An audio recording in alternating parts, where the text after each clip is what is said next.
Ya, secara overall berarti pemerintah sudah on the track ya Pak ya? Atau Pemerintah sudah on the track, termasuk juga catatan kritis MTI yang kita kirimkan kemarin ke pemerintah. Jadi itu pesan-pesan dari kami. Mudah-mudahan teman-teman mudik ini bisa mudik nyaman, ketemu sama keluarga dengan nyaman dan pulang lagi nanti ke daerah masing-masing sampai kembali ke daerah tempat tinggalnya masing-masing nanti juga dengan aman dan selamat. Kuncinya keselamatan nomor satu.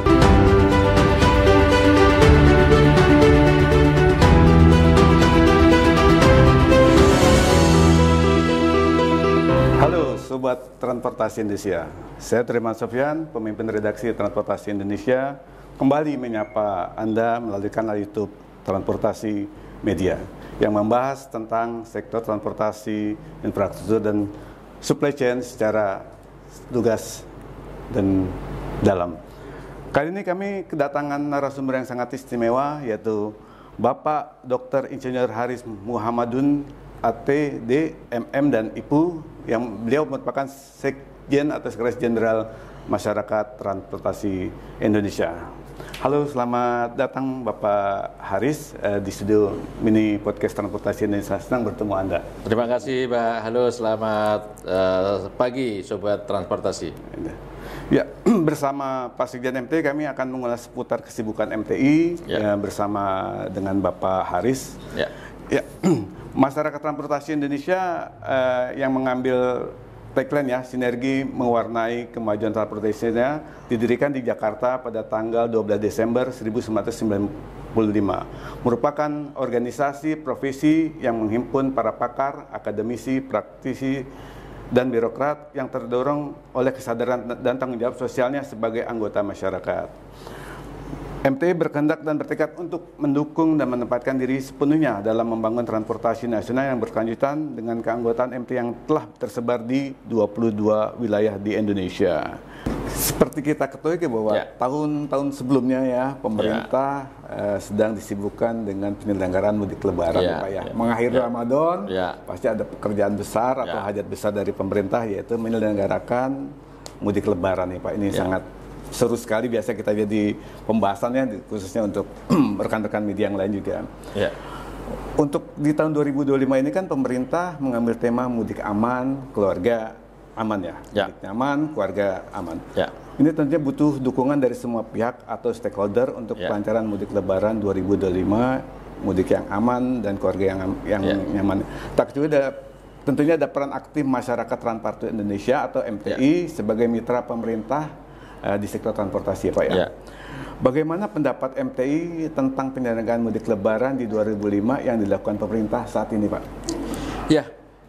Saya pikir MTI 2 tahun terakhir ya Pak, 2 tahun terakhir itu selalu memberikan rekomendasi kebijakan kepada pemerintah terkait dengan bagaimana pemerintah itu menyelenggarakan layanan angkutan lebaran. Jadi kita dekati dengan 3 pola, yaitu yang pertama pola perjalanan. Pola perjalanan itu adalah mengatur ruang dan waktu. Artinya perjalanan masyarakat ini kan hanya rentangnya kan H-7, H+7 lah, kira-kira seperti itu gampangnya gitu ya. Sehingga ruangnya cuma di situ, waktunya cuma di situ, kan gitu. Nah, bagaimana kita mengatur itu, memanfaatkan itu yang pertama. Lalu setelah kita bisa memberikan pengaturan pola pergerakan atau pola perjalanan dengan ruang dan waktu yang ada, maka langkah selanjutnya adalah bagaimana kita melakukan dengan manajemen pola transportasinya. Ruang dan waktunya tadi H-7 sampai dengan H+7, maka harus diisi. Pergerakan orangnya misalnya sekian, maka terbagi di mana saja. Misalnya terbagi di moda udara sekian persen, di moda laut sekian persen, di moda kereta api sekian persen, di moda jalan. Nah, jalan itu terbagi lagi, mana yang menggunakan bus, mana yang menggunakan kendaraan pribadi. Nah, itu kan sudah kelihatan tuh. Nah, kalau semua sudah dijembreng tadi, ya kan, lalu kemudian baru kita lakukan dengan manajemen berikutnya, yaitu manajemen dengan pola lalu lintas. Baru posko-posko itu, posko-posko itu. Jadi intinya kita sudah menyampaikan kepada pemerintah, kita punya survei, ya kan. Lalu kemudian setelah itu ketika kita baik mengatur di pola perjalanan, kita baik mengatur di pola transportasi, maka sudah barang tentu pola lalu lintasnya teman-teman di Korlantas ini nggak begitu capek tuh kalau kita baik di dua pola itu. Nah makanya ketika kita simulasikan itu, ternyata sekarang perlu nih ada kombinasi WFA, ya kan, work from anywhere, itulah. Apalagi sekarang ini dengan hari nyepi, hari libur sekolah. Nah ini kan luar biasa nanti pergerakan masyarakat, ya kan.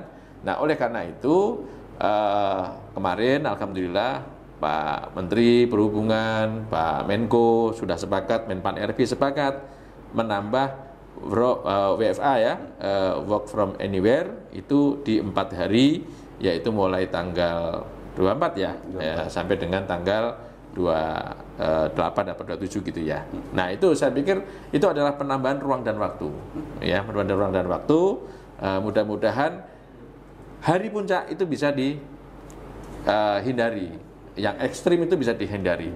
Termasuk bagaimana kita juga memberikan rekomendasi kebijakan kepada pemerintah untuk memberikan berbagai gimmick-gimmick, misalnya tarif diskon, tarif tol, ya kan, tarif diskon, gitu kan udah dimulai itu. Sekarang nggak ada diskonnya nih, mepet-mepet nggak ada diskon. Nah itu kan juga bagaimana menarik agar yuk kita pulang lebih awal agar menghindari hari puncak yang ekstrim. Ya, secara overall berarti pemerintah sudah on the track ya Pak ya untuk itu ya Pak? Ya, pemerintah sudah on the track, termasuk juga catatan kritis MTI yang kita kirimkan kemarin ke pemerintah terhadap evaluasi angkutan lebaran, terutama yang di Merak, itu sudah juga dijalankan dengan bukti bahwa nanti mulai H-4 kalau tidak salah, pas hari-hari puncak itu nggak ada lagi tuh tiket eksekutif. Jadi semua rata. Karena tahun kemarin itu Pak Sofyan, Sobat Transportasi, saya pikir tahu ya bagaimana horornya Merak tahun kemarin gitu ya, Lebaran bisa nyebrang nunggunya 9 jam sampai 14 jam. Nah ini kan nggak masuk akal gitu ya. Nah oleh karena itu kita kemarin kasih catatan kritis, termasuk hari kemarin kami juga ikut rapat di dalam posko di BKT, kita kasih tahu, kita ingatkan. Nah harus kita didik masyarakat juga, kalau mau datang ke Merak harus punya tiket dulu, kan ada verisi tuh. Nah kemudian juga sudah kita himbau masyarakat, kemudian juga di sana ada buffer zone, ada delaying system atau ada filterisasi. Misalnya yang harus dilakukan adalah kalau yang tidak punya tiket, kasih stiker merah, suruh stay dulu di rest area. Dia beli tiket baru nanti stikernya kuning. Nah kalau yang beli tiket tapi dia masih rentang waktunya masih belum jamnya, ya kan, kasih stiker kuning. Nah kemudian kalau yang sudah jamnya baru kasih stiker hijau, sehingga nanti nggak ada kepadatan di Mall Merak itu. Terstruktur jadi. Terstruktur gitu loh. Kemarin kami minta dicek kepada Pak Kepala BKT, minta tolong dicek Pak apakah itu terjadi apa tidak. Karena itu rekomendasi MTI yang kita masukkan di nomor 1 tuh untuk evaluasi Merak. Jadi kebetulan Pak Sofyan, Sobat Transportasi, MTI kemarin itu tidak hanya ngasih rekomendasinya ke pemerintah, tapi juga diundang ke DPR di Komisi 5, kita juga kasih gitu. Diundang ke fraksi PKB, kita kasih juga. Ya, yang penting dijalankanlah rekomendasi dari MTI itu. Ini kan bagian dari peran aktif MTI ya. Siap. Untuk mendukung suksesnya mudik Lebaran. Ya. Pak Sekjen kan tentunya juga di sisi pemerintah sudah berupaya keras. Ya. MTI juga tidak kurang-kurang Pak ya untuk mendorong pemerintah melancarkan mudik Lebaran. Ini kan tentu ada sisi lain nih Pak, si pemudik itu sendiri Pak ya. Pesan apa sih Pak yang akan disampaikan MTI untuk para pemudik ini Pak, disiplin dan sebagainya untuk menjaga keselamatan itu? Ya, untuk teman-teman Sobat Transportasi yang mudik atau masyarakat luas yang akan melaksanakan mudik, terutama adalah yang menggunakan kendaraan pribadi, baik motor maupun mobil. Kalau pemudik motor, saya berharap motor itu tidak didesain untuk perjalanan jarak jauh, ya. Sehingga kalau mau terpaksa harus menggunakan mudik motor, ya jarak yang dekat aja lah, ya sampai Cirebon oke lah. Tapi kalau sudah sampai Jawa Tengah, saya pikir itu sudah tidak aman, tidak nyaman. Kemudian kalau pemudik bawa anak. Ya, sekarang udah pemerintah ada mudik gratis, kemudian juga ada motornya juga diangkut gratis. Saya pikir manfaatkan itu. Ya, keselamatan menjadi nomor 1 ya untuk kita prioritaskan. Lalu bagi pemudik mobil, teman-teman pemudik mobil, masyarakat, tentunya siapkan kondisi kendaraan Anda. Artinya adalah dalam perjalanan jauh, ya, jalan jauh itu tentunya banyak hal yang bisa terjadi, kepenatan, kebosanan dan yang lain-lain.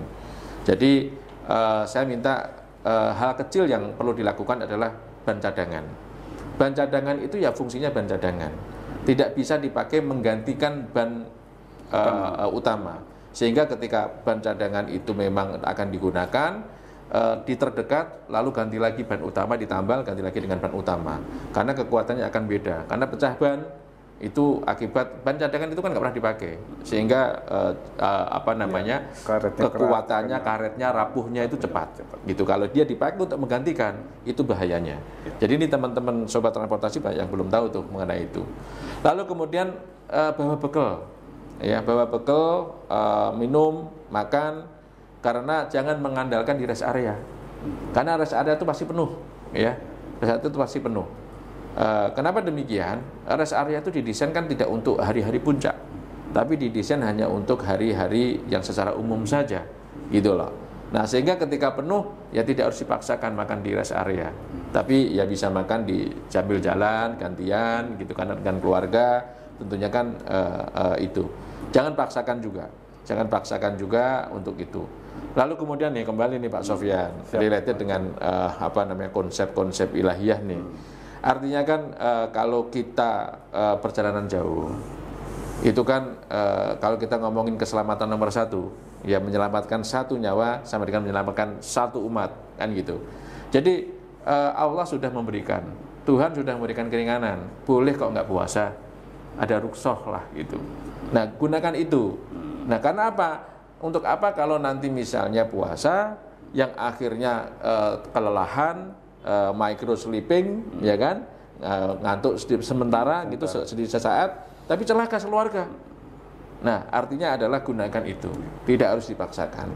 Jadi itu pesan-pesan dari kami. Mudah-mudahan teman-teman mudik ini bisa mudik nyaman, ketemu sama keluarga dengan nyaman, dan pulang lagi nanti ke daerah masing-masing, sampai kembali ke daerah tempat tinggalnya masing-masing nanti juga dengan aman dan selamat. Kuncinya keselamatan nomor 1. Keselamatan nomor 1 sobat transportasi, itu seperti yang diamanatkan Sekjen MTI ya. Ya, spill aja nih sobat transportasi, Pak Sekjen ini Bapak Haris Muhammadin juga sudah mengarang buku yang luar biasa, yaitu konsep transportasi ilahiyah. Itu yang makanya tadi coba disepil bahwa sesuatu itu memang ada satu jalan ya Pak ya, untuk menuju ketuhanan ya Pak ya, konsep ketuhanan. Demikian sobat transportasi, kali ini kami sudah membahas dari MTI, dari sisi kegiatan dan sebagainya, dan tidak lupa juga yang terpenting adalah momen mudik Lebaran itu menjadi satu tradisi sih memang, tapi memang keselamatan, keamanan keluarga itu lebih utama. Terima kasih Bapak Sekjen, sukses ya selalu Pak. Terima kasih Pak Sofyan, terima kasih. Terima kasih. Terima kasih sahabat